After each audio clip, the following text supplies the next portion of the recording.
आप और हम अगर कथा को श्रवण करने के लिए बैठे हैं तो ये मान कर चलें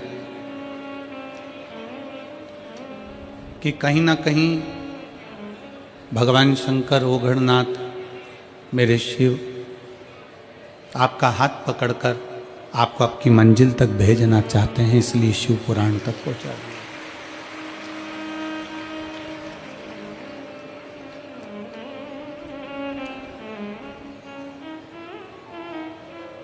दो कारण हैं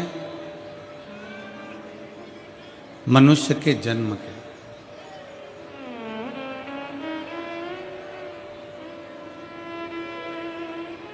मानव जन्म लेने के दो कारण हैं। पहला है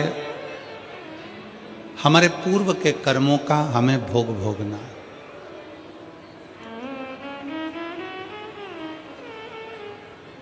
हमारे जो पूर्व के कर्म हैं उनको भोगने के लिए ये मानव का शरीर मिला। और दूसरे नंबर पर है कि फिर वापिस मृत्यु लोक में हमारा जन्म ना हो। हाँ, अगर आप में से कोई चाहता है, मेरठ का कोई व्यक्ति सोचे कि मेरे को तो वापिस जन्म लेना है, तो बात दूसरी है।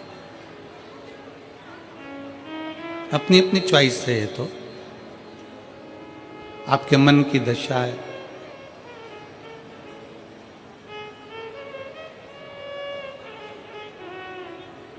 दो कारण से मानव का शरीर मिला। एक अपने कर्म का भोग भोगने के लिए, और दूसरा फिर पुनः वापिस ये मनुष्य का शरीर ना मिले, हम हमारे शंकर के हो जाएं और शंकर हमारा हो जाए और ये शरीर उसमें समा जाए।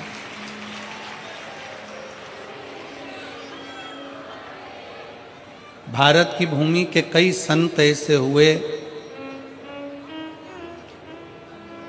जिनका शरीर नहीं मिला, जिनकी बॉडी नहीं मिली, जिनका अंतिम संस्कार नहीं हुआ।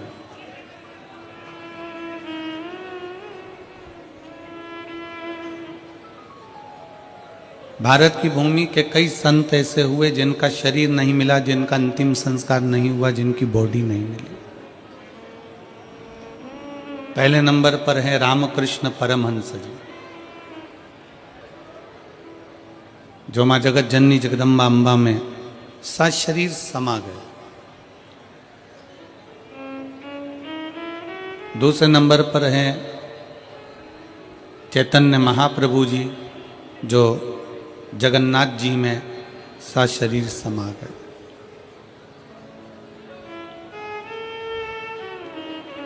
तीसरे नंबर पर हैं संत तुकाराम जी, जो सशरीर हरि विठ्ठल में समा गए। और चौथे नंबर पर है मीराबाई, जो द्वारकाधीश में सशरीर समा गई, जिनकी बॉडी नहीं मिली, जिनका अंतिम संस्कार नहीं।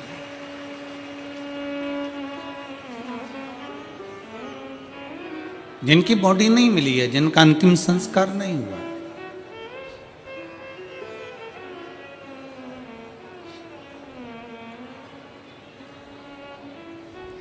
जिनकी ना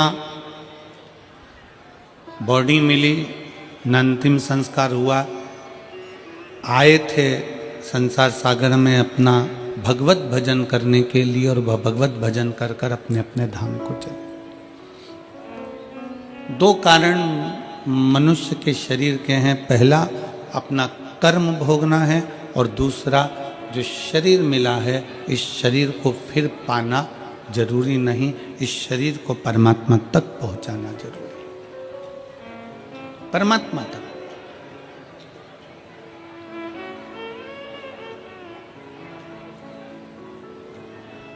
आज 16 दिसंबर है, आद्रा का नक्षत्र है।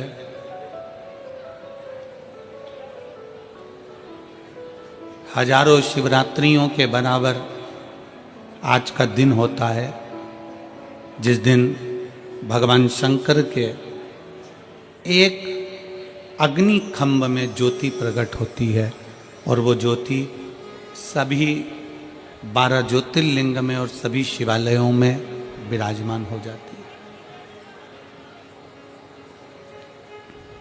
मेरठ के इस पवित्र प्रांगण में विराजमान सभी शिव भक्तों को हम बहुत बहुत बधाई देते हैं भगवान शंकर के प्रागट्य की, शिव के प्रागट्य, और संपूर्ण देशवासियों को, संपूर्ण विश्व में विराजमान शंकर के भक्तों को, शिव भक्तों को बहुत बहुत साधुवाद।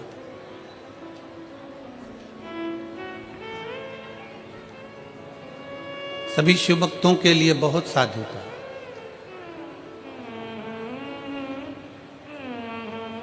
आज ही के दिन की कथा कहती है कि जिंदगी में अगर कोई रोग लग गया है, जिंदगी में अगर कोई तकलीफ आ गई है, जिंदगी में अगर कोई दुख आकर खड़ा हो गया है, कोई शरीर में ऐसा रोग आ गया कि डॉक्टर भी इलाज कर रहे हैं पर दवाई भी शरीर को नहीं लग रही है,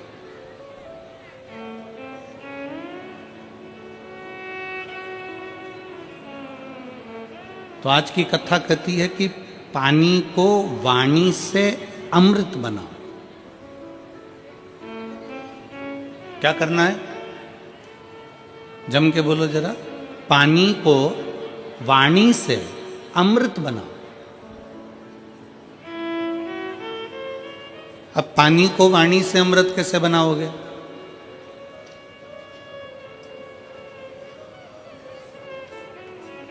और ऐसा कोई व्यक्ति नहीं है यहां पर बैठा हुआ जो पानी से, वाणी के माध्यम से पानी को अमृत ना बना।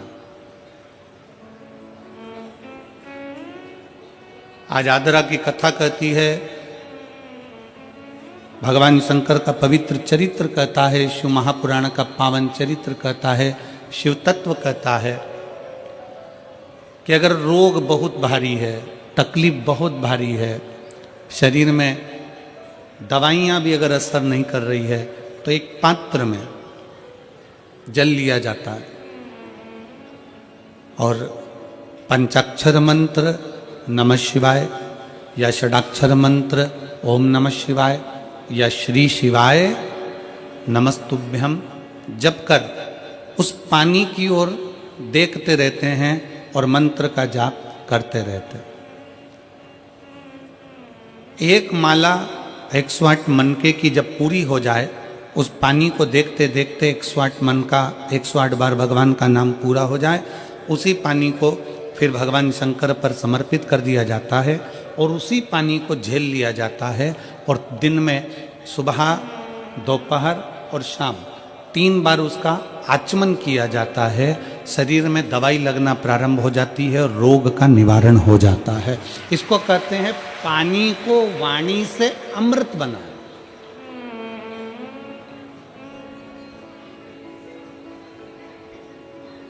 इसको पानी से वाणी को एक पत्र है। अब देखिए, पानी से वाणी को अमृत बनाने का ये पत्र आपके और हमारे बीच में। मेरा नाम पूनम, पति का नाम संजय कुमार है। मैं रोहता है कि रोहता रोड बाईपास शाहपुर जैनपुर मेरठ की निवासी हूँ। कहीं बैठी हो तो हाथ हिला सकती हैं। अगर कहीं बैठी हो तो हाथ हिला सकती हैं। मेरा नाम पूनम, पति का नाम संजय कुमार है। आप पत्र को एलईडी पर पढ़ सकते हो। मैं रोहता रोड बाईपास शाहपुरा जैनपुर मेरठ की निवासी हूँ। कहीं बैठे हो तो हाथ हिला सकते हैं। मेरा बेटे का जब से जन्म हुआ है वह बीमार रहने लगा। इतने साल तक वह लगातार बीमार रहा।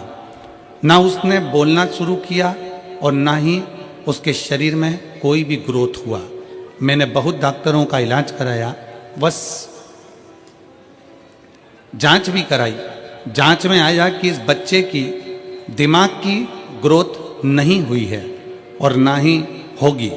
यह बच्चा कमज़ोर ही रहेगा। गुरुजी, हमारी टेंशन बहुत बढ़ गई कि एक ही तो भगवान ने मुझे बेटा दिया और वह भी बीमार रहने लगा। इलाज कराते कराते 2 साल 4 साल भी पूरे हो गए पर मेरे बेटे में कोई भी बदलाव नहीं दिखा। ना वो बोलता, ना वो शरीर के माध्यम से चलता। डॉक्टर को बताते, सभी जगह हम लेकर जाते। फिर गुरुजी, एक आंटी ने हमें बताया कि तुम इतना इलाज करा रही हो, एक बार मेरे कहने से शिवजी पर जल चढ़ाओ और जल अपने बेटे को पिलाओ। आस्था चैनल पर कथा आती है, सियोर वाला महाराज प्रदीप मिश्रा कथा करता, उसे सुनो, जो उपाय बताए उसको करने का प्रयास करो, विश्वास को मजबूत बना लेना। बस इतना याद रखो कि अपने भरोसे को, विश्वास को पूर्ण करो। शिवजी पर जल चढ़ाना शुरू किया। शंकर पर जल चढ़ाना, पानी को वाणी से अमृत बनाइए, शिव तत्व का नाम लेकर श्री शिवाय नमस्तुभ्यम कहकर शिवलिंग पर जल चढ़ाती और वही जल लाकर अपने बच्चे को पिलाना प्रारंभ करा। 5 साल तक मेरा बेटा ना बोला, ना उसका दिमाग काम करा, ना चलने फिरने में आश्रित रहा। पर बाबा ने ऐसी कृपा कर दी कि पशुपतिनाथ का व्रत किया, बेटे को लाकर जल देना चालू करा। 6वां वर्ष चालू हुआ और बाबा की कृपा से अब मेरे बेटे ने धीरे धीरे सभी कुछ बोलना प्रारंभ कर दिया। आज गुरुजी, मेरा बेटा स्कूल भी जाता है, ट्यूशन भी जाता है, सब कुछ बोलता भी लगा है और उसके दिमाग का भी ग्रोथ शुरू हो गया है। उसका स्वास्थ्य भी पूरी तरह से ठीक है। अब मेरा बच्चा, किसी डॉक्टर को भी अब दवाई की जरूरत नहीं है, वह बिल्कुल ठीक है। गुरुजी, आपने समस्त समाज को, शिव भक्तों को अलग जगाई। तो ये शिव भक्ति, पानी को वाणी के माध्यम से अमृत बनाना। अगर कहीं बैठे हों तो एक बेलपत्र लेने के लिए आ सकते, और बच्चा आया हो साथ में तो उसको भी ला सकते। पानी को वाणी से अमृत बनाइए। सबसे सुंदर तरीका, सबसे सरल तरीका, और ये आपको भी बोलना है कि आप अमृत कैसे बना सकते हैं। बीमारी है, तकलीफ है, बच्चा चिड़चिड़ा हो गया, माइंड काम नहीं कर रहा है, शरीर में रोग भरते चले जा रहा है, कटोरी में जल ले लो, पात्र में जल ले लो और पंचाक्षर मंत्र नमः शिवाय या षडाक्षर मंत्र ओम नमः शिवाय या श्री शिवाय नमस्तुभ्यम, जितनी देर आप जप करें उतनी देर तक उस जल पर आपकी दृष्टि पड़ना चाहिए। उस जल पर आपकी दृष्टि पड़े। जितनी देर तक आप जप रहे हैं, श्री शिवाय नमस्तुभ्यम कह रहे हैं, उतनी देर तक जल पर आपकी दृष्टि पड़े। और फिर वही जल भगवान शंकर को समर्पित करें और वो जल लाकर सुबह, दोपहर, शाम 3 बार उसका पान करें। 3 बार क्यों?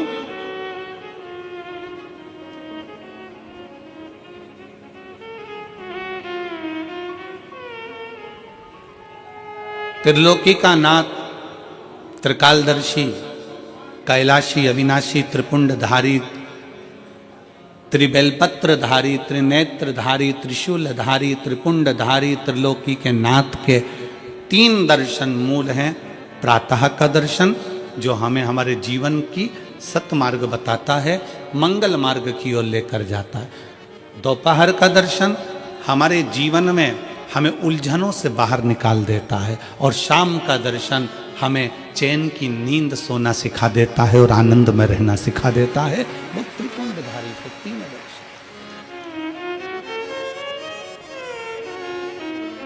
वो कहते हैं ना कि गरीब तो इतना हूं,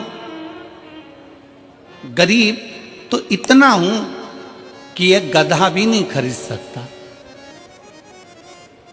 गरीब तो इतना हूं कि एक गधा भी नहीं खरीद सकता, और अमीर तो इतना हूं कि रात को शंकर के भरोसे घोड़े बेच कर सोता हूं।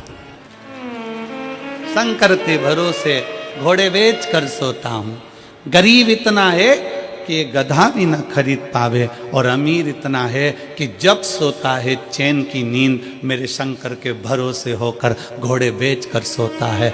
ऐसे घुर्राटे भर कर सोता है जैसे इतना बड़ा काम करके आया है, सारी जमीन जायदाद का सौदा कर कर आया, 4 फैक्ट्री का मालिक है, 8-10 दुकान चल रही है, और मालूम पड़े सवेरे उठता है फिर अपने काम में लग जाता है। बस समझ लो, जिंदगी का सबसे सुखी व्यक्ति वही है जिसके कमरे में नींद की गोली नहीं है।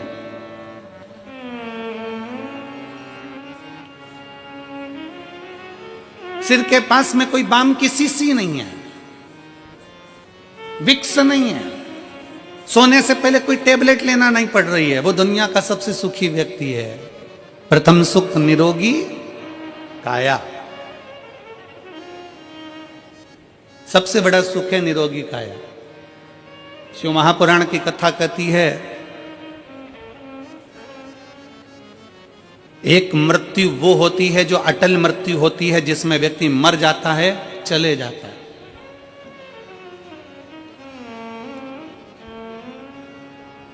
जन्म से लेकर मरने तक के बीच में व्यक्ति 100 बार और मरने की कतार पर आ जाता है।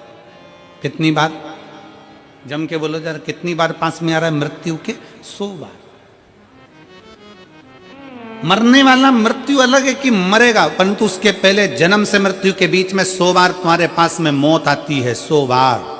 कहीं बीमार पड़ गए, एक्सीडेंट हो गया, कहीं कोई कार्य हो गया, कहीं दिमाग खराब हो गया, कहीं मानसिक टेंशन बढ़ गया, कहीं डिप्रेशन में पहुंच गए, कहीं किसी ने कुछ कह दिया, कहीं कुछ हो गया। 100 बार मौत मृत्यु तुम्हारे नजदीक में आती है। किसी ने पूछा ये शंकर पर चढ़ाया गया जल श्री शिवाय नमस्तुभ्यम कहाँ काम आता है? शिव महापुराण की कथा कहती है जो अटल मृत्यु सत्य है वो तो आएगी, मरोगे, उसको कोई नहीं टाल सकता। पर जो 100 बार मृत्यु तुम्हारे नजदीक में आती है, तुमने अगर कोई धर्म करा, पुण्य करा, सत्कर्म करा, शिव का नाम लिया, पंचाक्षर नाम लिया, शंकर को एक लोटा जल चढ़ाया, श्री शिवाय नमस्तुभ्यम कहा है, समझ लो कि तुम्हारे पास में जब 100 बार मृत्यु नजदीक में आती है ना, तो तुम्हारा पुण्य, तुम्हारा भजन, तुम्हारा स्मरण, तुम्हारा मंत्र जाप, तुम्हारा एक लोटा जल उस मौत को टालता चले जाता है और आगे बढ़ता चले जाता है।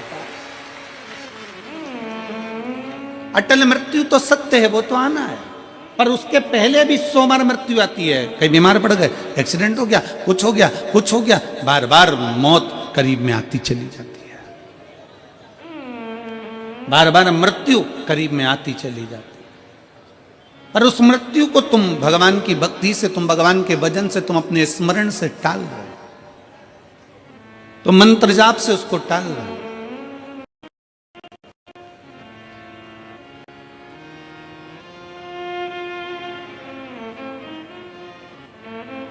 एक ऊर्जा अपने भीतर उत्पन्न करिए, एक बल अपने भीतर उत्पन्न करिए।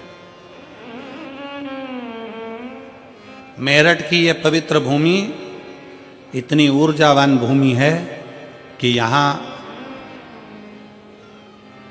सनातनियों को जगाने का काम भी इस मेरठ की भूमि से क्रांतिकारियों को जगाने का किया गया था। ये मेरठ की वो पवित्र भूमि।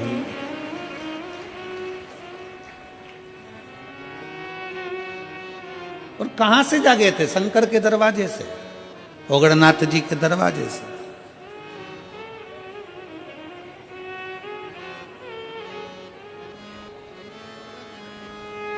अपने आप को हमें जागृत करना है, अपने आप को हमें जागृत करना है। शिव तत्व कहता है, भगवान शंकर की कथा कहती है कि पानी को वाणी से अमृत बनाओ। और जब पानी को वाणी से, कई माताएं कहती हैं हमारा बच्चा नहीं सुनता, बहुत बहुत हम परेशान हो गए हमारे बच्चे के लिए, वो सुनता ही नहीं गुरुजी, हम कह के परेशान हो गए। कोई कहती है मेरी सास मेरे पक्ष में नहीं बोलती, कोई कहती है मेरी बहू मेरे पक्ष में नहीं रहती, कोई कहता हमारा बेटा नहीं सुनता, कोई कहती है हमारी बहू नहीं सुनती, कोई कहे हमारा भाई नहीं सुनता। और होता है, आज का जमाना बड़ा विचित्र है। एक बहू को समझाओ तो बहू कह देती गुरुजी मैं किसी के बाप की नहीं सुनूंगी। और बूढ़ी बूढ़ी माताओं को समझाओ तो माताएं कह देती है ये कल की आई मैं इसकी सुनूंगी। पिताजी को समझाओ तो वो कह देता है हमारी औलाद की सुन के चलेंगे, जाओ उधर। सास ससुर को समझाओ तो वो कह देते हैं मेरे को तो मेरा पति नहीं समझा पाया तो इसकी सुनूंगी।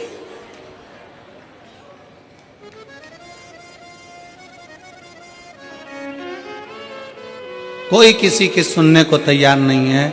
कौन सुनेगा? सियोर वाला गुरुजी कौन सुनेगा? घर में तुम रह रहे हो, परिवार में तुम रह रहे हो, कुटुंब में तुम रह रहे हो, सबके साथ तुम रह रहे हो, तो सुनना भी तुमको पड़ेगा। बस इतना अंदाजा लगाओ कि कोई किसी को ना सुनो। पानी को वाणी से अमृत बनाओ, अमृत बनाकर शंकर को चढ़ाकर वही जल लाकर मटके में हंडे में डाल दो, सब पिएंगे, अपने आप उनके भी भीतर निर्मलता का भाव जागृत हो जाएगा, शिव तत्व आ जाएगा।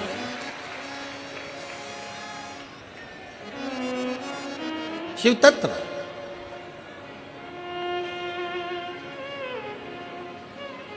सीहोर का रुद्राक्ष है आप लोगों के पास में? कौन कौन लेकर आए हो? जरा हाथ उठाओ तो जरा। सबके पास में? रखो रखो रखो। कुबेरेश्वर धाम का रुद्राक्ष क्या करता है? उसका एक ही काम है, पानी को अमृत बनाने का प्रयास करता है। काशी में रिसर्च चला कि ऐसा रुद्राक्ष में क्या है जिसको तांबे के कलश में गलाया गया और शंकर जी पे चढ़ाया गया और उस पानी को पिया तो उससे बल उत्पन्न हो गया, बीपी, शुगर, थायराइड जैसी बीमारियां ठीक होने लगी। क्या है ऐसा?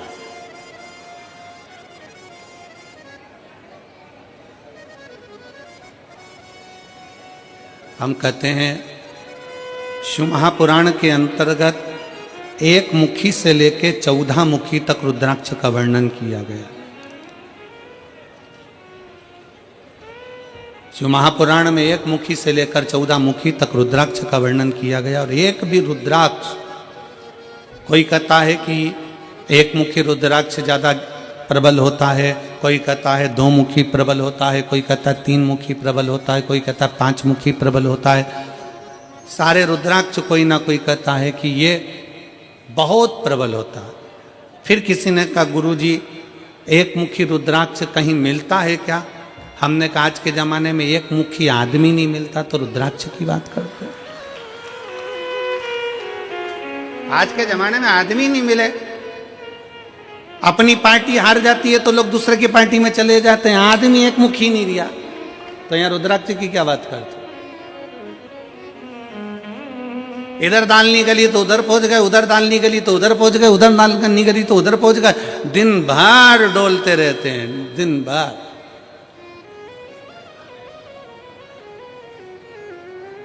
फिर किसी ने पूछा गुरुजी रुद्राक्ष कौन सा असर करेगा, कौन सा रुद्राक्ष असर करेगा?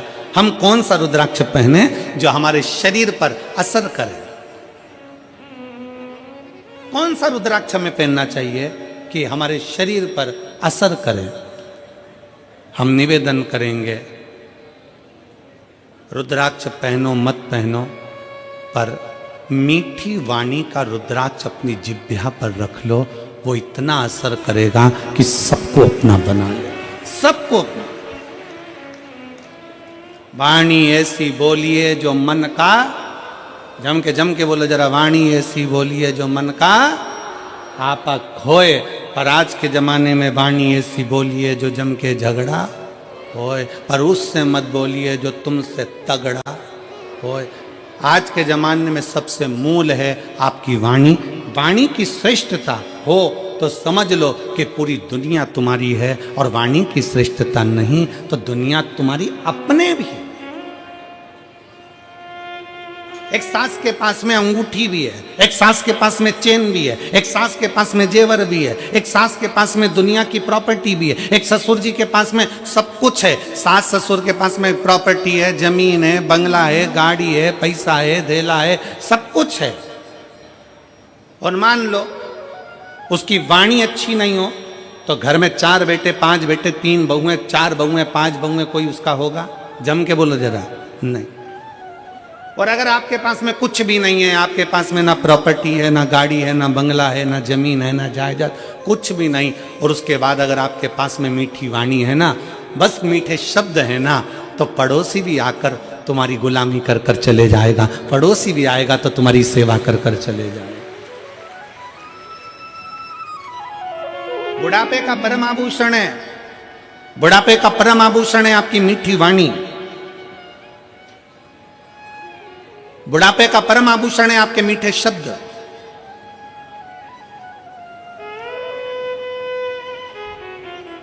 जब माता रानी के दर्शन करने के लिए वैष्णो देवी की सीढ़ियों पर चढ़ते हैं तो बड़े प्रेम से कहते हैं, प्रेम से बोलो सारे बोलो, मैं नहीं सुनिया मीठी वाणी, प्रेम से बोलो। हम क्यों कह रहे हैं कि प्रेम से बोलो? माता जी के पास जा रहे हो, अपनी माँ के पास जा रहे हो, माता रानी के पास जा रहे हो, इसलिए का प्रेम से बोलो। अब वैष्णो देवी से मिलने जा रहे हो तो वहां चिल्ला चिल्ला कर रहे प्रेम से बोलो। अब जरा विचार करो, अपनी सास से मिलने जाओ तो प्रेम से बोलो। अंगूठी मिलेगी, चाबी मिलेगी, प्रॉपर्टी मिलेगी, मैं नहीं सुनिया। मैं नहीं सुनिया मतलब सास कहेगी मैं नहीं सुनिया। तुम्हें प्रेम से बोलना है, तुम्हें मीठा बोलना है, तुम्हें अच्छा बोलना है। और जब तुम माता रानी के दर्शन करने जाते हो तो प्रेम से बोलते हो, जगत जननी ज्वाला माँ का दर्शन करने जाते हो तो प्रेम से बोलते हो, मनसा देवी का दर्शन करने जाते हो तो प्रेम से बोलते हो, तारा माँ का दर्शन करने जाते हो तो प्रेम से बोलते हो। बस वही प्रेम जो तुमने माता रानी के चरणों में दिया है, वही प्रेम जो तुम जगत जननी के चरणों में देते हो, वही प्रेम अपने घर के बूढ़े माँ बाप के चरणों में देना है। पूरी प्रॉपर्टी तुम्हारी है, पूरी जायदाद तुम्हारी। प्रेम से बोलो।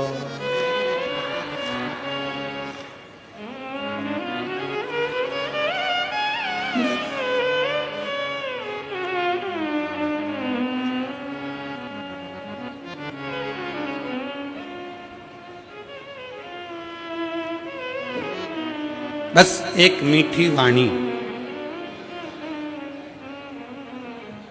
एक मीठा शब्द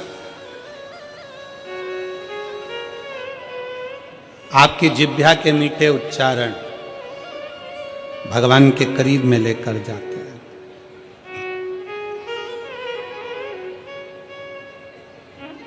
पानी को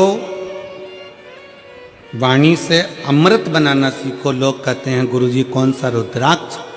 ठीक है, शिव महापुराण में 1 मुखी से लेकर 14 मुखी तक रुद्राक्ष का वर्णन है। स्कंद पुराण के अंतर्गत 1 मुखी से लेकर 21 मुखी तक रुद्राक्ष का वर्णन है। लिंग पुराण में रुद्राक्ष की महत्वता है। ये रुद्राक्ष कौन सा हमारे लिए अच्छा होगा, कौन सा रुद्राक्ष पहनना चाहिए, कौन सा रुद्राक्ष धारण करना चाहिए, शिव महापुराण की कथा कहती है जो भी रुद्राक्ष उत्पन्न हुआ वो भगवान के नेत्र अश्रु से उत्पन्न हुआ।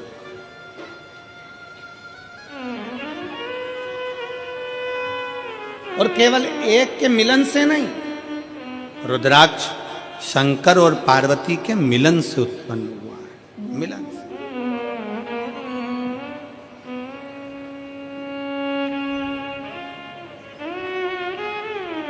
मेरे ओघड़नाथ, मेरे भोलेनाथ, मेरे शंकर, मेरे त्रिकालदर्शी, कैलाशी, अविनाशी।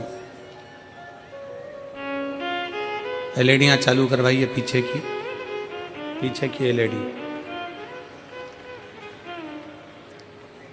पीछे की एलईडियां चालू करवाइए। मेरे ओघड़नाथ, मेरे त्रिकालदर्शी, मेरे कैलाशी, मेरे अविनाशी, मेरे शिव। बैठ जाओ, हो रही है, बैठ जाओ, हो रही है। मेरे शंकर, मेरे ओघड़दानी, मेरे त्रिकालदर्शी, मेरे कैलाशी, मेरे अविनाशी, मेरे शंकर बैठे थे और बड़े आनंद में विराजमान थे। तभी मां जगत जननी भगवान शंकर के पास में आती हैं और उनके नेत्रों को अपने हाथों से बंद कर लेती।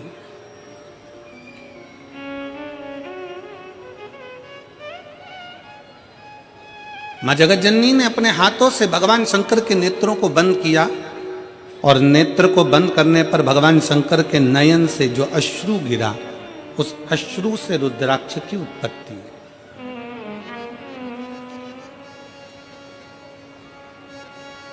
अब यहां पर यह वर्णन नहीं आया कि अश्रु से एक मुखी रुद्राक्ष हुआ, कि अश्रु से 2 मुखी रुद्राक्ष हुआ, कि अश्रु से 3 मुखी रुद्राक्ष हुआ, कि 4 मुखी हुआ, कि 14 मुखी हुआ, कि 21 मुखी हुआ।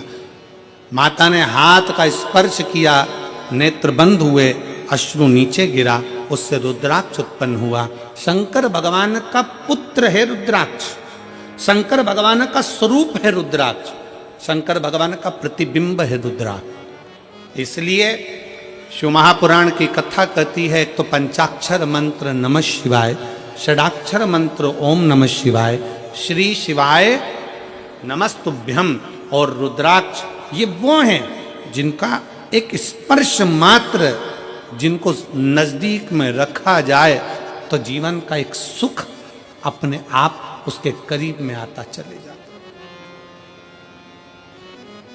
मात्र स्पर्श। और देख लिया संसार हमने देख लिया, सब मतलब के यार हमने देख लिया, झूठे नाते झूठे रिश्ते, झूठे नाते झूठे रिश्ते, अरे झूठा है संसार हमने देख लिया, सब मतलब के यार हमने देख लिया। शिव महापुराण की कथा कहती है कि रुद्राक्ष कोई सा भी हो, 1 मुखी हो, 14 मुखी हो, 21 मुखी हो, 15 मुखी हो, 11 मुखी हो, 10 मुखी हो, 5 मुखी हो, 4 मुखी हो, पर इतना याद रखना, कोई सा भी रुद्राक्ष हो, अगर आपके गले में पड़ा हुआ है, अगर वो रुद्राक्ष आपके गले में है, चाहे स्त्री हो, चाहे पुरुष हो, चाहे बेटी हो, चाहे बेटा हो, अगर उसके गले में रुद्राक्ष पड़ा हुआ है तो किसी दुनिया के व्यक्ति की सामर्थ्यता नहीं है कि वो आपको धोखा दे दे और आपसे छल कर कर चले जाए।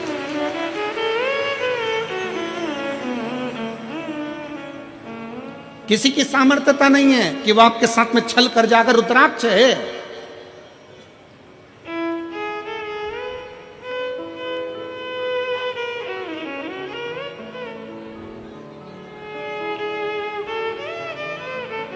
और प्रयास करो,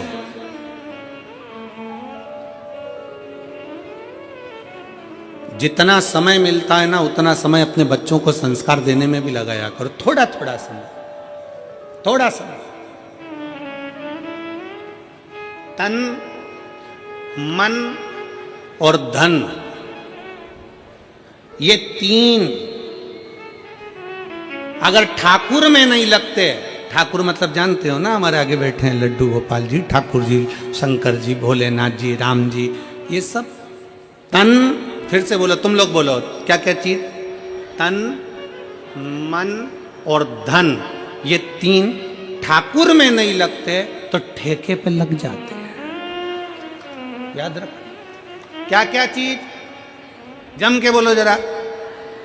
तन मन और धन अगर भगवान में नहीं लगते, ठाकुर में नहीं लगते तो ठेके पे लग जाते हैं। इसलिए अपने तन को भी परमात्मा में लगाओ और मन को भी परमात्मा में लगाओ, और थोड़ा धन हो तो उसको भी परमात्मा में लगाओ, तो गलत जगह पर नहीं जाए, ये गलत जगह पर नहीं पहुंचे। और याद रखना, अगर घर के बच्चे तुम्हारे गलत संगति में जा रहे हैं, कहीं ठेके तक पहुंच रहे हैं, मदिरा की दुकान तक पहुंच रहे हैं, गलत व्यसन तक पहुंच रहे हैं, समझ लेना कि कहीं ना कहीं हमारी चूक हो रही है।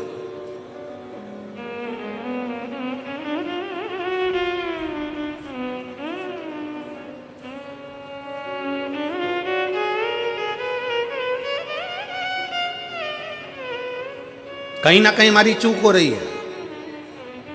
जब माता सती भगवान शंकर से विवाह करती हैं, जब माता सती भगवान शिव से विवाह करती हैं, तो भगवान शंकर से विवाह कर कर माता सती बड़े प्रेम से, आनंद से, उत्साह से, आनंद के साथ रहती हैं।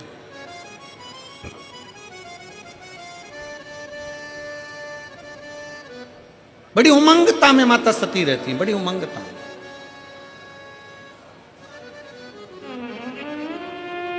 और शिव महापुराण की कथा में देवी भागवत में एक प्रसंग आता है कि देवी भागवत में एक प्रसंग आकर कहा जाता है कि माता सती अगर अपने परिवार के साथ भी अगर कहीं बाहर निकल कर जाती थी तो माता सती के नेत्र नीचे की नीचे ही रहते थे।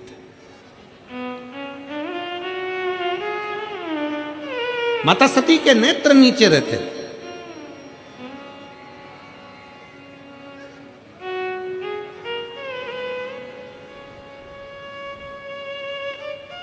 होना चाहिए। बहन, बेटी और पत्नी के नेत्र अगर झुके रहते हैं, बहन, बेटी और पत्नी के नेत्र अगर झुके हैं तो उसके घर के भाई, बाप और पति का सिर कभी नहीं झुकता है। अगर बहन, बेटी और मां, पत्नी के नेत्र झुके हुए हैं, बाजार में निकल कर जा रहे हो, सभा में जा रहे हो, आपके नेत्र अगर झुके हुए हैं, बहन के नेत्र नीचे हैं, बेटी का नेत्र नीचे है, पत्नी का नेत्र नीचे है, तो उस घर के भाई को, उस घर के पिता को और उस घर के पति को कभी माथा नीचा नहीं करना पड़ता, छाती तान कर चलता है। उसको मालूम है मेरी बहन है, उसको मालूम है मेरी बेटी है, उसको मालूम है मेरा परिवार है। आ जाओ, उसको मालूम है कि ये मेरे अपने हैं।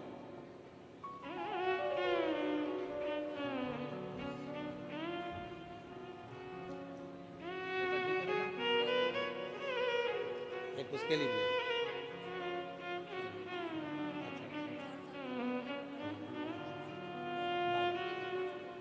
वाणी वाणी सब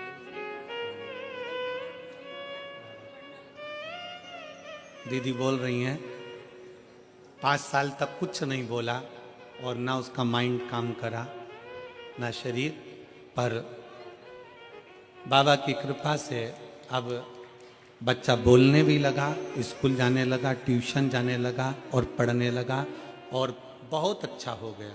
यही शिव कृपा। हर हर शिव तत्व की प्राप्ति। नेत्र झुके रहे और फिर निवेदन है इस व्यासपीठ के माध्यम से, आपकी दृष्टि अगर रहे तो श्रेष्ठ रहे। दृष्टि में भेद नहीं होना चाहिए, नयनों में भेद नहीं होना चाहिए। गलत सोच, गलत विचार, गलत दृष्टि हमको गलत मार्ग की ओर लेकर चली जाती है और फिर वही दुख, वही तकलीफें हमारे जीवन में आती है। वही तकलीफ। हुआ क्या था, बिंदु और चंचुला की कथा कल अपन ने श्रवण करी और भगवान ईश्वर जी और गौरा जी उनकी कथा के यजमान बने, शंकर पार्वती उनकी कथा के यजमान बने। किसकी गलती थी? बिंदु का ब्राह्मण था, चोरी नहीं करता था। बिंदु का ब्राह्मण था, छल नहीं करता था। बिंदु का ब्राह्मण था, बेईमानी नहीं करता था।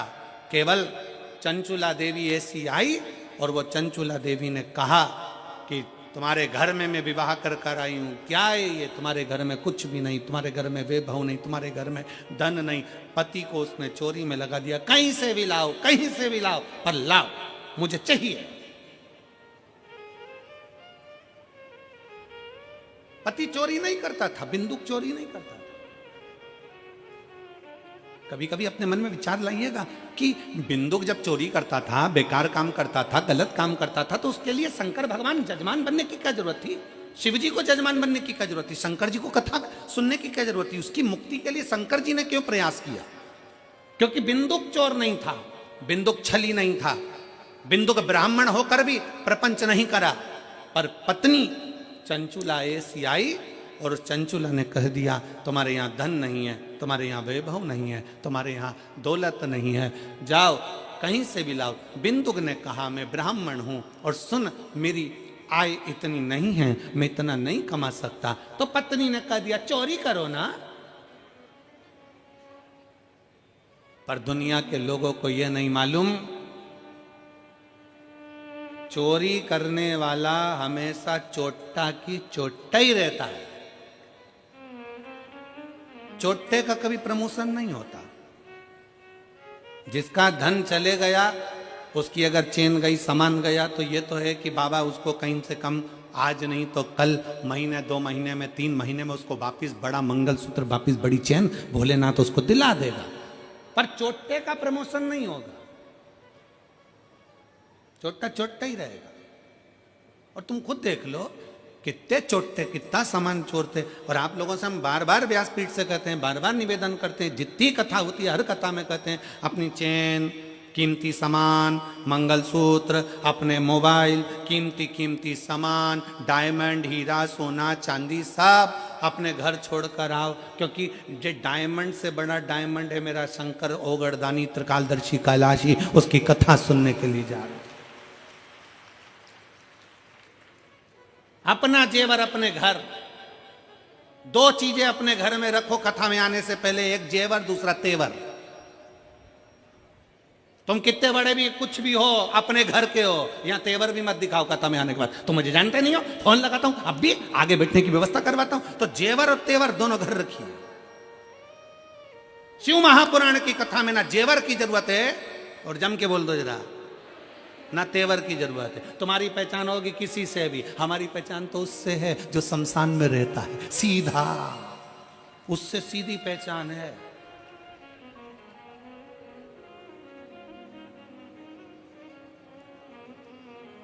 तो दोनों चीजें अपने घर पर रखो, एक जेवर भी और एक तेवर भी। शिव महापुराण में आओ ना तो दोनों चीजें छोड़ कर आओ। कितने भी सेठ हो, कितने भी पैसे वाले, कितने भी करोड़पति, कितने भी अरबपति, कितने भी धनपति, अपनी जगह पर हो गए। शंकर जी के पास जो भी जाता है ना वो एक जैसा। शमशान में कोई तुम्हारे यहाँ मेरठ में भले ऐसा होता होगा कि मरने वाले को डनलफ के गद्दे पे ले जाते होंगे, हमारे यहाँ नहीं ले जाते। हमारे यहाँ तो वही 4 बांस, 40 कंडे, 4 कंधे, उत्ते में राम नाम, सत्य, सफेद और लाल कपड़ा ओढ़ा दिया, ले गए।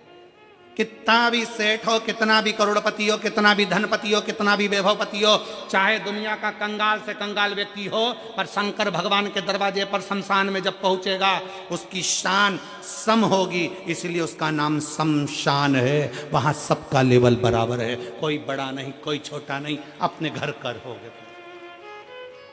तो छोड़ आओ अपने घर पर। जितने जितने लोग कथा सुनने के लिए मेरठ में आए, या रायपुर जब कथा रहे, रायपुर में कथा रहेगी 24 तारीख से 30 तारीख तक। रायपुर में पुराना धमतरी रोड, सेज बाहर, रायपुर। कथा का समय रहेगा 2 बजे से 5 बजे तक, रायपुर छत्तीसगढ़ की कथा का। 24 दिसंबर से 30 दिसंबर तक कथा चलेगी, जिसके आयोजक रहेंगे कमल जी देवांगन। तो हम तो उनसे भी कहेंगे जो भी कथा सुनने आए, अपना जेवर अपना तेवर अपने घर छोड़ कर आओ। यहाँ तो बाबा क्यों किया, हम तो बाबा के भरोसे चलते हैं, हम तो बाबा के भरोसे चलते हैं। ये दुनिया वाले जलते हैं, ये दुनिया वाले जलते हैं, भोले बाबा के भरोसे चलते हैं, शंभू बाबा के भरोसे चलते हैं। तो शिव महापुराण की कथा कर रही है, भगवान शंकर का चरित्र कर रहा है। कुछ आभूषण, आभूषण है मेरा शंकर। कोई आभूषण नहीं है, आभूषण मेरा शिव है, मेरा शंकर ओघड़दानी त्रिकालदर्शी कैलाशी अविनाशी। नेत्र बंद करे माने, रुद्राक्ष प्रकट हुआ। रुद्राक्ष कोई साधारण नहीं, रुद्राक्ष शिव का एक अंश स्वरूप है, अंश स्वरूप।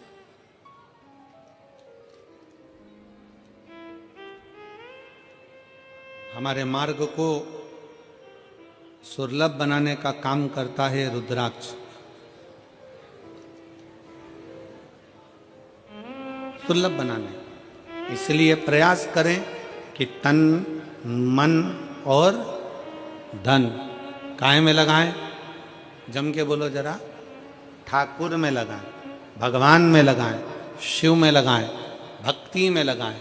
अगर ये तन भी अगर नहीं लगा तो एक दिन ये भी बेकार हो जाएगा, और मन और धन ये भी अपने अपनी मंजिल तक नहीं पहुंच पाए। इसको श्रेष्ठता की जगह लगा।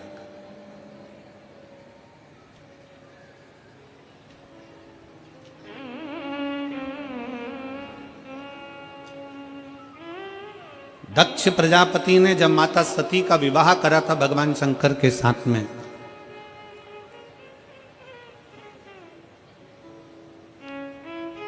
दक्ष प्रजापति ने जब माता सती का विवाह भगवान शिव के साथ करा था, तो शास्त्र कहता है कि दहेजा में इतना अंबारियां दी गई, इतना वैभव दिया गया, इतना धन दिया गया, इतनी संपदा दी गई दहेजा में, इतना इतना सामान दिया गया दहेजा में। सती माता देख रही थी कि मेरे पिता ने हीरा पन्ना, दक्ष प्रजापति हैं, दक्षों के राजा हैं, इतना इतना आभूषण, इतना इतना धन, इतना इतना वैभव, इतना इतना पूंजी माता सती की विवाह में दिया गया, इतना वैभव दिया गया।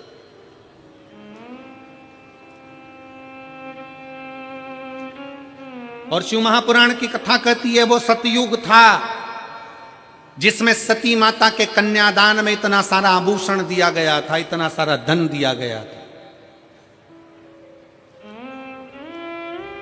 वो त्रेता युग था जिसमें राम जी के विवाह के समय पर माता सीता जी को बहुत सारा दहेजा दिया गया था।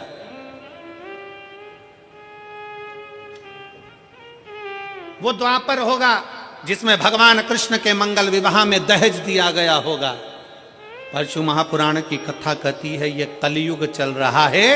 इस कलयुग में अगर बेटी को कन्यादान में कुछ देना है तो अच्छी शिक्षा बेटी को देकर भेजिए, उससे बढ़कर कन्यादान कुछ नहीं।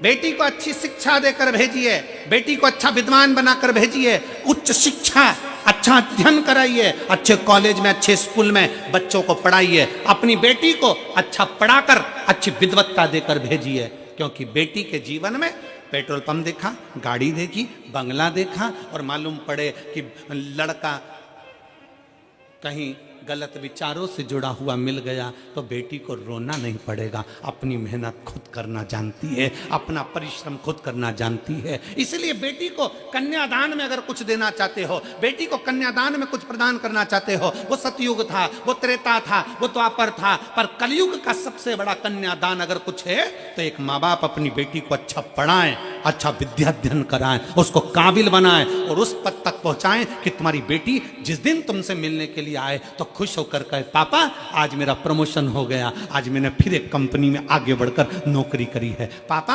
आज मुझे सम्मान मिला है, पापा आज मैंने ये किया है। बेटी की प्रतिष्ठा, बेटी का कन्यादान, धन, ये गोदरेज की अलमारी हो, फ्रिज हो, कूलर हो, वॉशिंग मशीन हो, ये लैपटॉप हो, इससे बेटी का कन्यादान नहीं है। बेटी का कन्यादान है उसकी उच्च शिक्षा।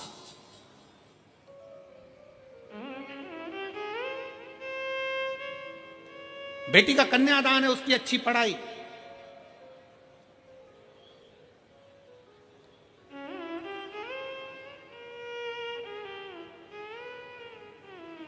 बहुत बड़े बड़े सम्मेलन होते हैं, बहुत बड़े बड़े आयोजन होते हैं जिसमें बहुत सारा सम्मेलन में भी दहेज दिया जाता है। वहाँ इतने लोगों का ब्याह, अलमारी दी, ये दी, वो दी, ये दिया, वो दिया। शिव महापुराण की कथा कहती है ये तो सब पुराना डिजाइन है। अगर सबसे अच्छा कन्यादान है तो आप आज के जमाने में सनातन धर्म की बेटियों को सनातनी बनाने का प्रयास कर दो और उच्च शिक्षा का प्रयास कर दो, उससे बढ़कर कोई कन्यादान नहीं, उससे बढ़कर कोई कन्यादान नहीं।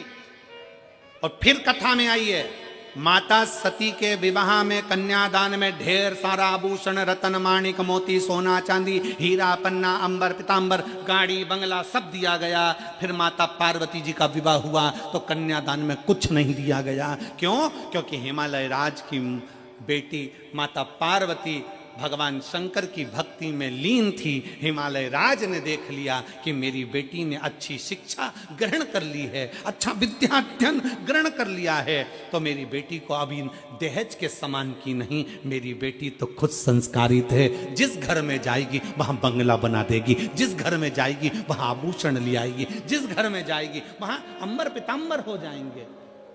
और हम वही सोच लेकर बैठे।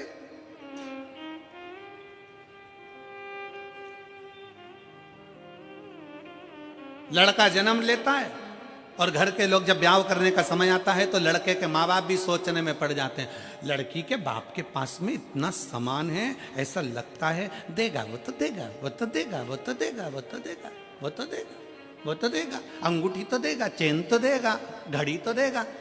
अरे तुम्हें सोचना चाहिए कि लड़की के बाप के पास में कितना भी सामान हो, पर मेरा लड़का इतना बोल्ड है, वो कमाकर अपनी पत्नी को देगा और हमें भी देगा। ये बोल्डता होना चाहिए।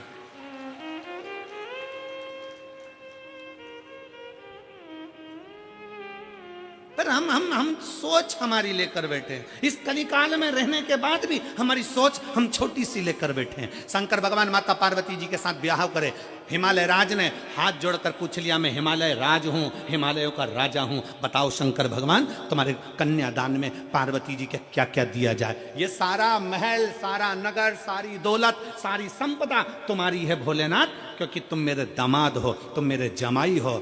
बताओ तुमको क्या दिया जाए कन्यादान में। पार्वती जी के कन्यादान में क्या दिया जाए। शंकर जी जानते थे मेरा ब्याह सती से हुआ था तो कन्यादान में बहुत मिला था, कन्यादान में बहुत मिला था, पर सती के अंदर अहंकार भी बहुत आ गया था, क्योंकि मेरे पिता ने दिया, मेरे बाप ने दिया, ये मेरा है। और वो सती माता जलकर भस्म हो गई तो शंकर भगवान ने कह दिया कन्यादान में कुछ मत देना, बस पार्वती दे दो, उसमें अगर संस्कार होंगे तो ये दौलत लंकापति रावण को सोने की लंका देने वाला भी अपने लिए महल बना सकता है। क्या करूं कन्यादान का। माता सती को बार बार शंकर भगवान समझाते थे, हे सती अभिमान नहीं करना, हे सती अहंकार मत करना, पर सती कुंभज बाबा के आश्रम में कथा श्रवण करने के लिए गए, माता सती के अंदर अहंकार उत्पन्न हो गया। सती जी को लगा ये कथा वाचने वाला, ये कथा कहने वाला जब मुझको प्रणाम कर रहे हैं, कथा वाचने वाले जब मुझे प्रणाम कर रहे हैं, तो ये तो मेरे आगे फिर छोटे। कथा वाचने वाला जब व्यासपीठ पर बैठता है तो आप सबको नमन करता, प्रणाम करता है। बोलो करता है कि नहीं करता। हम भी आते हैं, आपको प्रणाम करते हैं, नमन करते हैं। क्यों करते हैं? क्योंकि कथा वाचने वाला बड़ा नहीं है, कथा सुनने वाला बड़ा।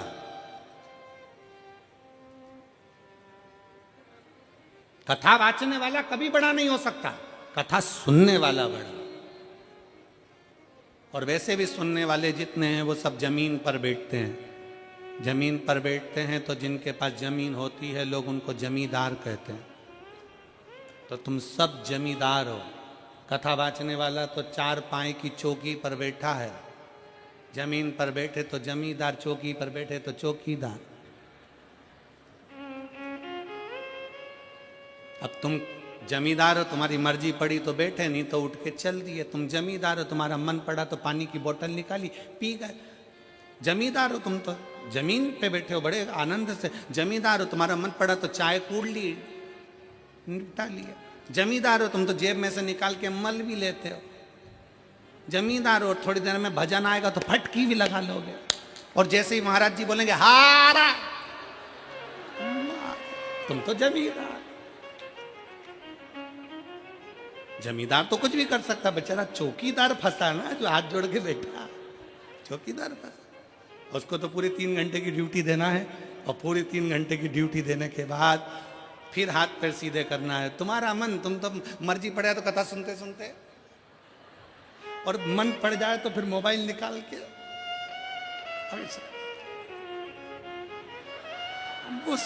सेल्फी समाओ लेना चाहते। और तो जमींदार हो, जमींदार तो कुछ भी कर सकता। बात तो चौकीदार की अड़ी है, बात चौकीदार की। और आज के जमाने में चौकीदार की बड़ी टेंशन है। पूरा भारत हिला पड़ा चौकीदार के चक्कर में। बड़ी टेंशन चौकीदार। भगवान ओगड़दानी, त्रिकालदर्शी, कैलाशी, विनाशी शिव की कथा कर रही है। सती माता के विवाह में बहुत सारा दहेजा दिया गया, पर पार्वती माता के दहेजा नहीं। अच्छा संस्कार,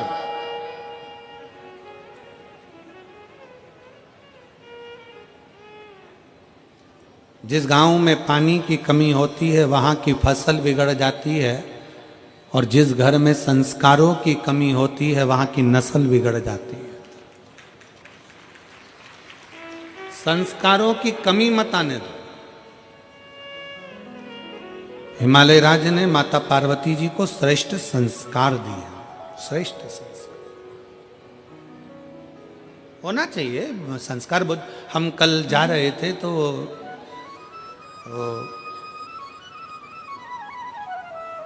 संदीप गोयल जी के बेटे शिवम हमारे साथ में थे।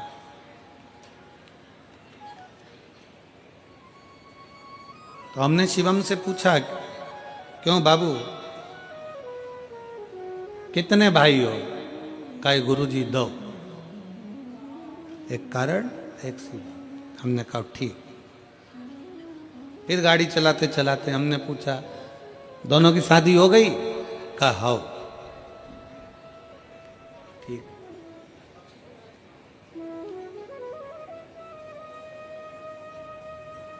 हमने कहा दोनों बहुएं?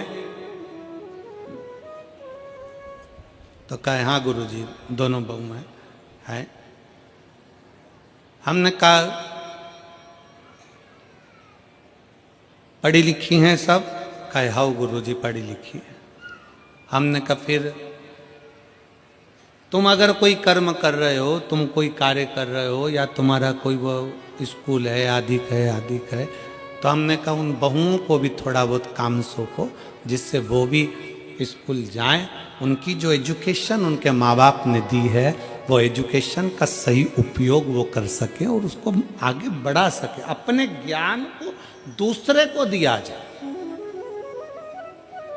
धन चोरी हो सकता है, संपदा चोरी हो सकती है, वैभव चोरी हो सकता है, सत्ता वापिस चोरी होकर बदल भी सकती है, पर आपके भीतर की विद्वत्ता, जो माँ बाप ज्ञान देते हैं, जो संस्कार देते हैं, जो विद्या अध्ययन आपने करा होता है, वो अपना ज्ञान अपन दूसरे को देकर हो सकता है कि उसको अच्छे लक्ष्य तक पहुंचा सके। और वही माता पार्वती जी का चरित्र कर रहा है। हमारे बच्चों को हम कन्यादान में कुछ दें ना दें, हमारे बच्चों को हम अलमारी, फ्रिज और वो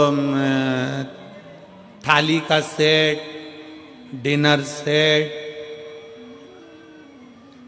मोती का सेट, सोफा, बोलते जाओ, सोफा सेट, हाफ सेट, और ये सब मिलने के बाद फिर ससुराल वाले अपसेट।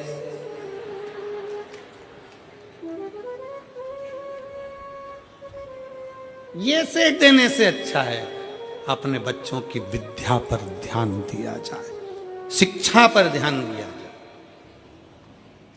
शिक्षा पर बहुत जरूरी है। मेरे शंकर भगवान की धर्मपत्नी माता पार्वती, शास्त्र कहता है मां ब्रह्मा जी की धर्मपत्नी माता सरस्वती स्वयं सामने आकर खड़ी हो जाती थी, और पार्वती मैया सम्मुख में आकर जब शब्दों का उच्चारण करना प्रारंभ करती थी तो माता सरस्वती भी स्थिर होकर देखती थी।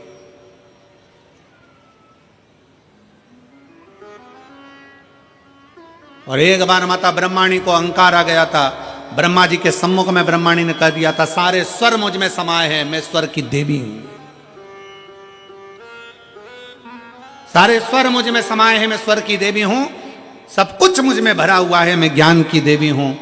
तब माता पार्वती जी ने सरस्वती को बिठाकर कहा था, सरस्वती ऐसे शब्द कभी ना बोलिए, अहंकार के शब्द अपने भीतर ना आना चाहिए। तब सरस्वती माता भरी सभा में जब विराजमान थी और सभा के अंतर्गत जब स्वरों का ज्ञान प्रारंभ हुआ था, तब माता सरस्वती को फिर अभिमतता का भाव उत्पन्न हो गया था। तब देव अधिदेव महादेव ने माता सरस्वती के सम्मुख में जो संगीत का स्वर अपने डमरू की नाद से दिया, वो देते ही माता सरस्वती स्तुब्ध हो गई, चुप हो गई, मौन।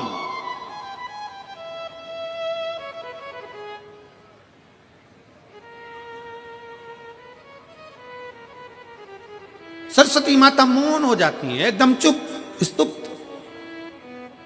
और आज भी मेरे शंकर भगवान को अगर संगीत का कहीं क्रम होता है, नृत्य का कहीं क्रम होता है, तो सबसे ज्यादा किसकी मूर्ति रखाती है? नटराज की।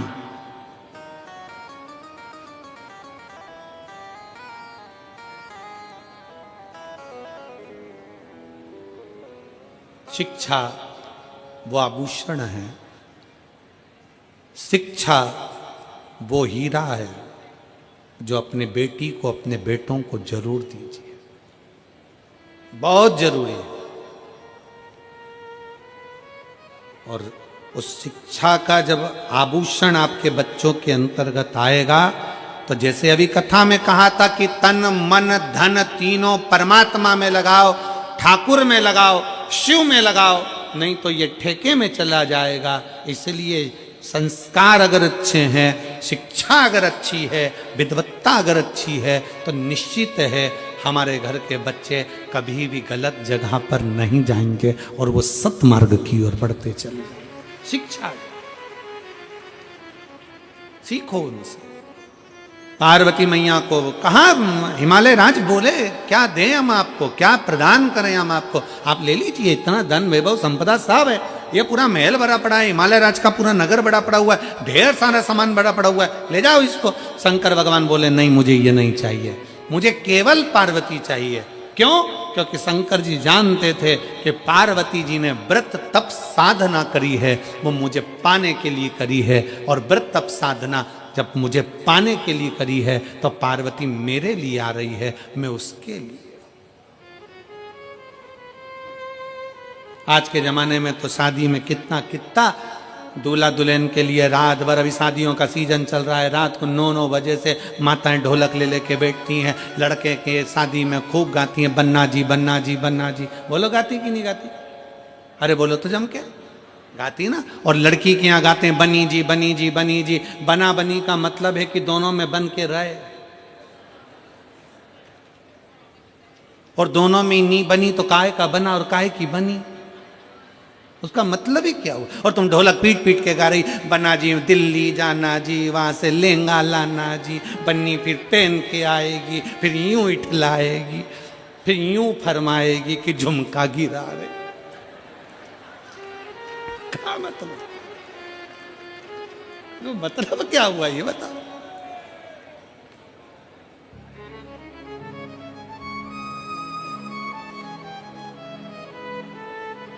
अरे महाराज, शिव तत्व में कहता है भगवान शंकर का सुंदर भाव कहता है, दोनों में बनना चाहिए। शंकर पार्वती का संबंध ही एक ऐसा संबंध है। माता सती बहुत सारा दहेजा लेकर आई थी, खूब सारा सामान लेकर आई थी, क्योंकि सती माता को लगा कि मैं जिस महादेव जी से विवाह कर रही हूँ, शंकर भगवान से विवाह कर रही हूँ, सती माता को लगा कि उनके घर में कुछ नहीं है, मैं सब सामान लेकर जाऊं। पर सती मैया सामान तो ले गई, सामान के साथ में माता सती अपने पिता दक्ष प्रजापति का थोड़ा सा अहंकार भी ले गई, अभिमान भी ले गई। और कभी अभिमान लेकर मत चलो, कभी भी उस अभिमान को छोड़कर चलो। हम यजमान परिवार आशीष जी बंसल जी को इस बात के लिए धन्यवाद देंगे। आशीष बंसल जी जितनी बार सीओर आए, जितनी बार एक दो कथा में भी उनसे मिलना हुआ, तो उन्होंने, हमने जब बातचीत हुई तो उनके शब्दों में हमको एक बात अच्छी लगी कि वो हमेशा एक ही बात कहते थे, गुरुजी हम पूछते मेरठ में व्यवस्था, तो कहे गुरुजी सब भोलेनाथ बैठा है, सब करेगा, शंकर जी बैठा है, सब करेगा। और हमारी जो समिति है केदारेश्वर समिति, गुरुजी बहुत बोल्ड है। उन्होंने ये नहीं कहा कि हम बोल्ड है, उन्होंने ये नहीं कहा कि हम जजमान कर लें या ये कर लें, उन्होंने कहा गुरुजी हमारी केदारेश्वर समिति बहुत बोल्ड है, वो सब कर सकती है, आप चिंता ना करें। शंकर का नाम ही उनकी समिति का है, आप चिंता ना करें, सब होगा। इसको कहते हैं समर्पण, अभिमत्ता को त्याग कर शिव तत्व की प्राप्ति। अहंकार को पटक कर शंकर की प्राप्ति। सती मैया लेकर गई सामान, तो सामान के साथ में ले गई थोड़ा सा अभिमान। इसीलिए फिर निवेदन है, जितने भक्त शिव महापुराण की कथा को आस्था चैनल के माध्यम से सुन रहे हैं, टीवी चैनल के माध्यम से सुन रहे हैं, फेसबुक यूट्यूब के माध्यम से सुन रहे हैं, और इस मेरठ की पवित्र भूमि से सुन रहे हैं, आपसे निवेदन है, बहू लाना तो कार वाली नहीं, बहू लाना तो संस्कार वाली लाना, जो हमारे को लेकर चले। हो सकता है कार के साथ थोड़ा सा अहंकार आ जाए, हो सकता है कार के साथ थोड़ा सा अहंकार आ जाए, पर शिव पुराण कहती है कि संस्कार के साथ कभी अहंकार नहीं आता, संस्कार के साथ संस्कार ही रहता है। ऊपर आश्रित हो, हम शंकर पर आश्रित, हम शंकर पर भरोसा कर। क्या देगा, कैसे देगा, कब देगा, ये वही जान सकता, ये वही जानेगा। हम नहीं जान सकते कि कौन क्या दे रहा है, कैसा दे रहा है, ये उसके ऊपर निर्भर करता है, उसके ऊपर निर्भर करता है। आप जिस आस से, जिस विश्वास से बाबा की कथा को श्रवण कर रहे हो, जिस लगनता से भगवान की कथा सुन रहे हो, मेरा बाबा उसी लगनता से देता।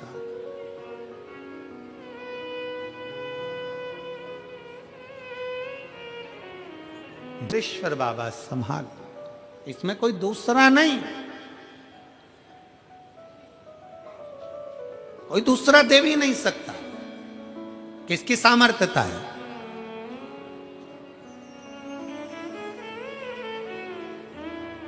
और फिर निवेदन है आप सबसे, शिव महापुराण कथा के माध्यम से एक विनय निवेदन है, किसी को मरने के बाद कंधे पर उठाओ ना उठाओ चलेगा, पर किसी के जीते जी अगर कोई तकलीफ में है तो उसको अपने कंधे का सहारा देकर आगे जरूर बढ़ाओ, जरूर बढ़ाओ।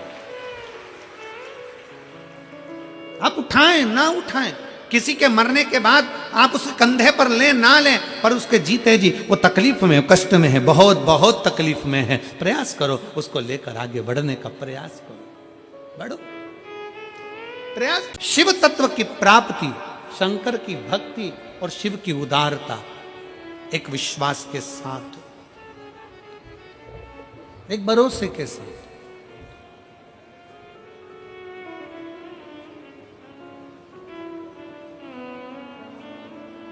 जो जैसी भावना वो वैसा ही फल पाया। मैनपुरी की कथा में वो बहन कथा सुनने बैठती है कि मेरा बेटा मुझे वापस मिले, वो देता है, क्यों ना दे।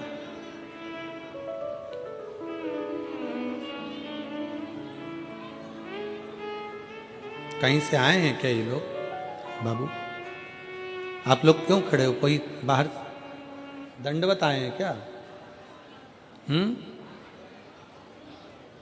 दंडवती है, आ जाओ, एक जो दंडवती करता है आ जाओ, आ जाओ।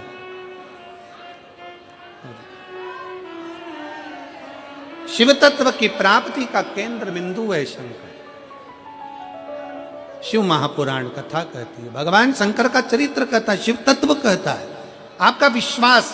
और फिर कल की कथा में जैसे कहा गया था कि विश्वास एक अपने आप पर, अपनी लगनता पर, अपने कर्म पर पूर्ण भरोसा रखना, और दूसरा मेरे शंकर पर पूर्ण भरोसा, पूर्ण भरोसा,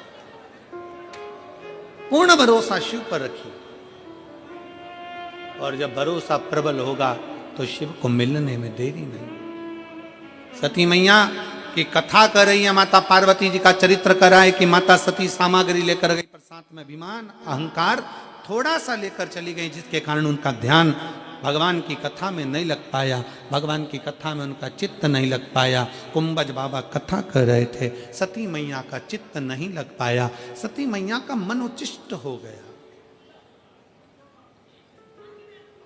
सती मैया का मन उच्चिष्ट हो गया, उनका ध्यान कथा में नहीं गया। और शिव महापुराण का सबसे बड़ा क्रम है, आप जितनी देर पंडाल में बैठो, भगवान की आरती हो, कर्पूर गौरम हो, शिव आरती तक जब तक कथा के पंडाल में बैठे हो तब तक भगवान शंकर की कथा में तुम्हारा चित्त, तुम्हारा मन, तुम्हारा ध्यान रमा होना चाहिए।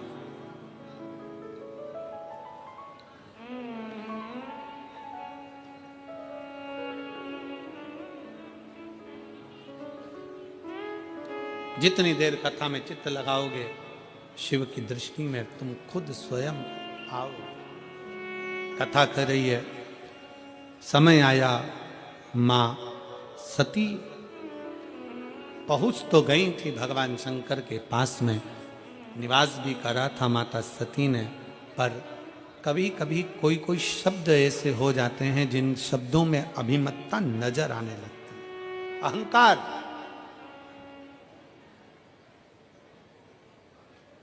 और सब कुछ आए शरीर में,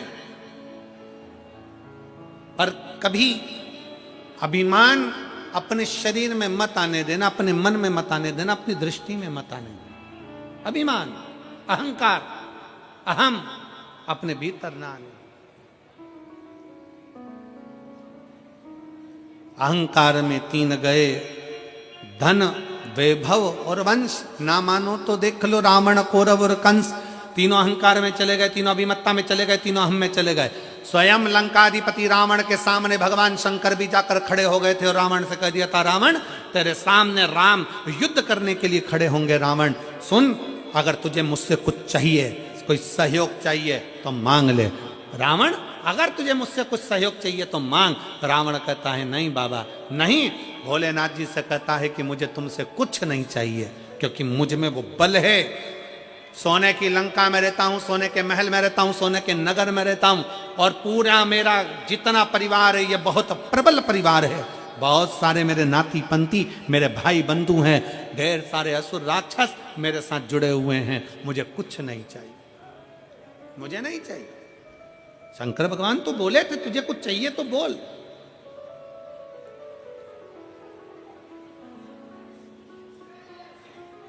क्या दिया जाए तुमको?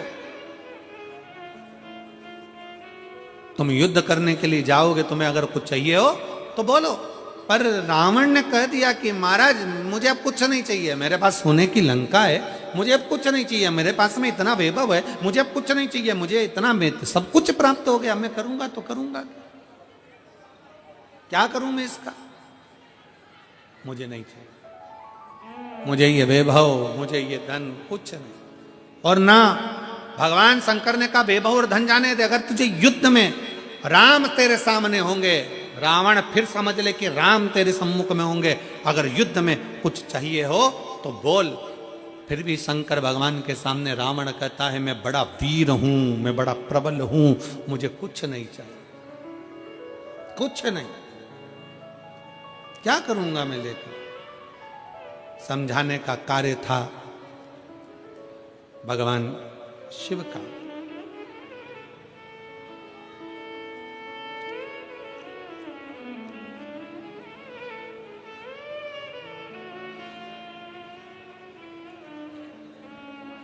समझाने का काम था भगवान शंकर का। अगर कुछ लगता हो तो ले लीजिए, पर रावण अभिमत्ता में नहीं लिया।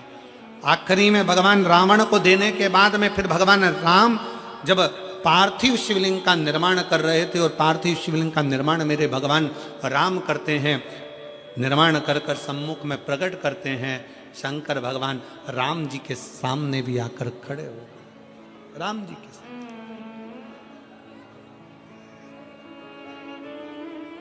फिर आ गए और मेरे राम सम्मुख में, राम के सम्मुख में मेरे भगवान शंकर, राम के सम्मुख में मेरे शिव फिर सम्मुख में आ गए, फिर आए।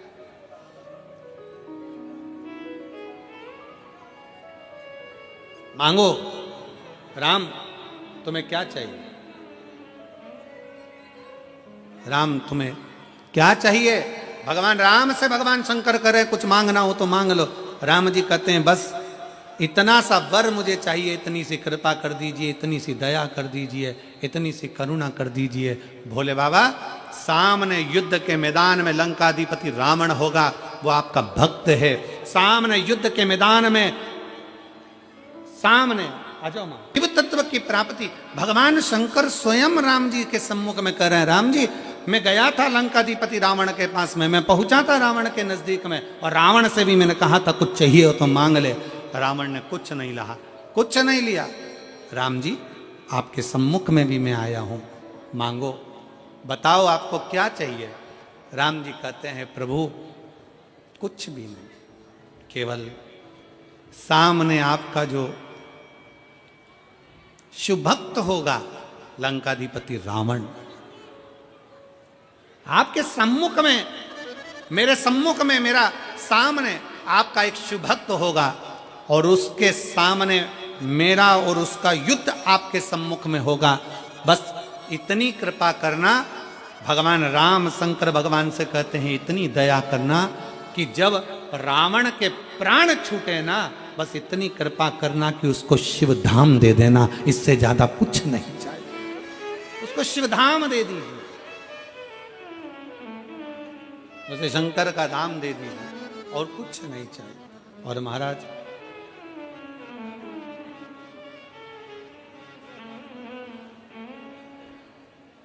शिव तत्व की प्राप्ति भगवान राम जी ने अगर भगवान शंकर से मांगा तो इतना मांगा कि जब रावण के प्राण छूटे, रावण के जब देह त्यागे, तब रावण को आपका धाम मिल जाए। बस इतनी कृपा करना। और यही भाव अपने भीतर होना चाहिए भाई, यही भाव अपने भीतर हो। यही सुख है हमारे भीतर का कि हम जब भी प्राण त्यागे तो शिव के चरणों में हमारे प्राण छूट जाए। शिव के चरण, शंकर के चरणों में प्राण। तत्व की प्राप्ति भगवान शंकर की उदारता। कोई कामना थी, बाबा पूर्ण करे हो, उस कामना के अंतर्गत दंडवत करते करते पधारे। शिव भक्ति है, भगवान शंकर की उदारता है। शिव महापुराण की कथा कर रही, भगवान देवादिदेव महादेव का चरित्र कह रहा है, शंकर की अलौकिक आनंदमय कथा कर रही।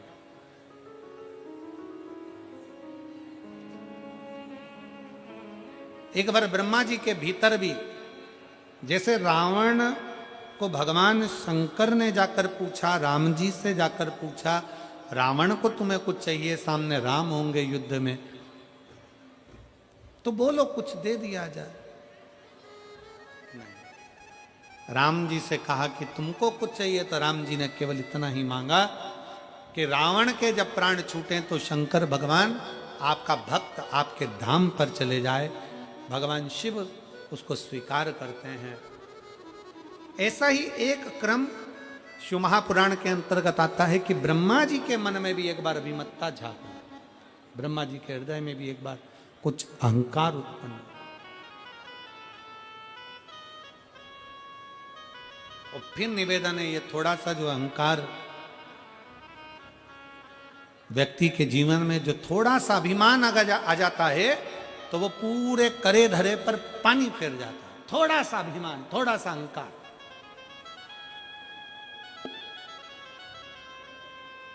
ब्रह्मा जी के भीतर भी अभिमत्ता थोड़ी सी प्रकट हो गई, और ब्रह्मा जी के मन में आ गया कि मैं सृष्टि का पालन करता हूं, मैं सृष्टि का पालन करता हूं,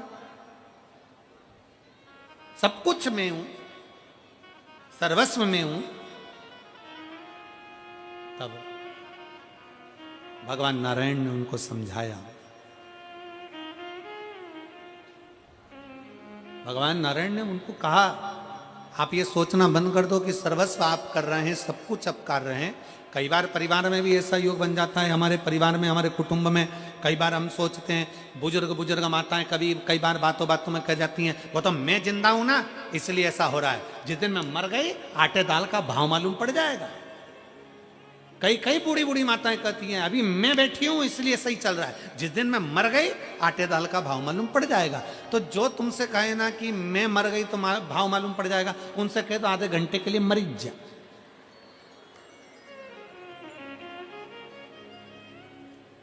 आधे घंटे के लिए जरा थोड़ा जमीन पर सो जाओ, हम भी देखें जरा कि घर सही से चलता कि नहीं चलता। शिव महापुराण की कथा कहती है, कभी अपने मुख से मत कहो कि मैं कर रहा हूं।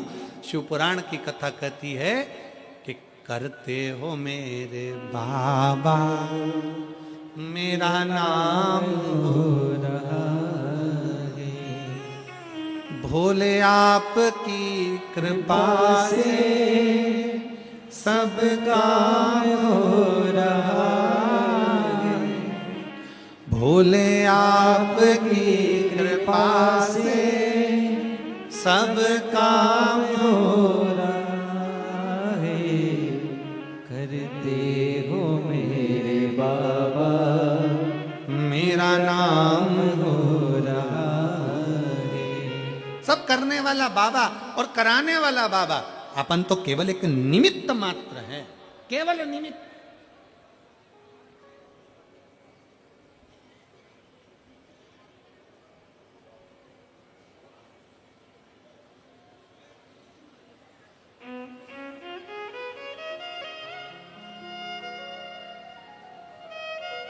कौन करा रहा है? जम के बोलो जरा, कौन करा रहा है? साहब बाबा।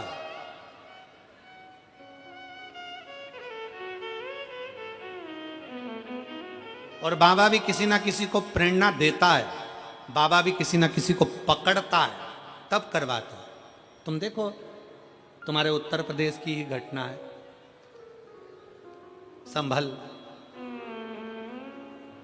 एक शंकर जी का मंदिर 42 साल से बंद पड़ा था और भोले बाबा ने, धन्यवाद दूं मैं उत्तर प्रदेश के मुख्यमंत्री जी योगी जी को, जिन्होंने उस मंदिर को खुलवा दिया। शिव मंदिर, शंकर का मंदिर, ओघड़दानी का मंदिर, शंकर भगवान का 42 वर्ष से बंद पड़ा था। कहां छुपा था किसी को नहीं मालूम पड़ता। साधुता है आप। और संभल का वो शिव मंदिर आज फिर खुला, भगवान देवाधिदेव महादेव के ऊपर अब दुनिया के लोग फिर जल चढ़ाना प्रारंभ कर देंगे, शंकर की स्तुति करना प्रारंभ कर देंगे। ये शिव तत्व है, इसको ओगड़दानी की शिव तत्वता। भगवान शंकर किसी ना किसी को निमित्त बनाता है। ब्रह्मा जी से भगवान विष्णु कह रहे हैं, ब्रह्मा जी ये अभिमान मत लाओ कि तुमने करा। शंकर जो करते हैं वो अपने अनुकूल करते हैं। शिव भगवान ओघड़दानी करने वाले। तो भगवान ब्रह्मा जी ने कहा ये शंकर कौन है, शिव कौन, मैं नहीं मानता। तब ब्रह्मा और भगवान विष्णु ने एक पर्वत को घुमाना प्रारंभ करा, और पर्वत को घुमाना प्रारंभ करा तो उस पर्वत में एक अग्नि का खंभ प्रकट हुआ, जो ज्योतिर्लिंग के रूप में, शंकर के स्वरूप के रूप में प्रकट हो गया। बोल विश्वनाथ भगवान की। भगवान शंकर का एक स्वरूप, एक लिंग स्वरूप प्रकट हो जाता है। भगवान ब्रह्मा जी उसका शीश देखने के लिए ऊपर जाते हैं, भगवान नारायण उसका चरण ढूंढने के लिए जाते हैं। शिव महापुराण की कथा कहती है, शंकर के शिवलिंग में 33 कोटि देवता विराजमान है। ना उसका चरण देखने के लिए जाओ, ना शीश देखने के लिए जाओ, तुम तो हृदय से शंकर को रिझाने के लिए एक लोटा जल चढ़ाने के लिए जाओ। जब एक लोटा जल चढ़ाने के लिए शंकर के मंदिर तक जाओगे, शंकर तुम्हारे उस लोटे भर जल को खाली नहीं भेजेगा। जल लेने के बाद लोटा खाली नहीं होता। शंकर जी के ऊपर चढ़ाया गया जल का लोटा कभी खाली घर नहीं जाता। शिव महापुराण की कथा कहती है, उस लोटे में स्वयं लक्ष्मी समाहित होकर आपके घर तक जाती है। स्वयं लक्ष्मी समाहित होकर आपके घर तक जाती है।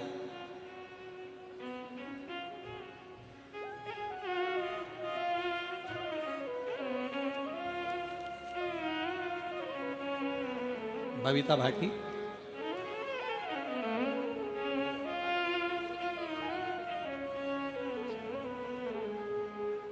स्वास्थ्य ठीक है?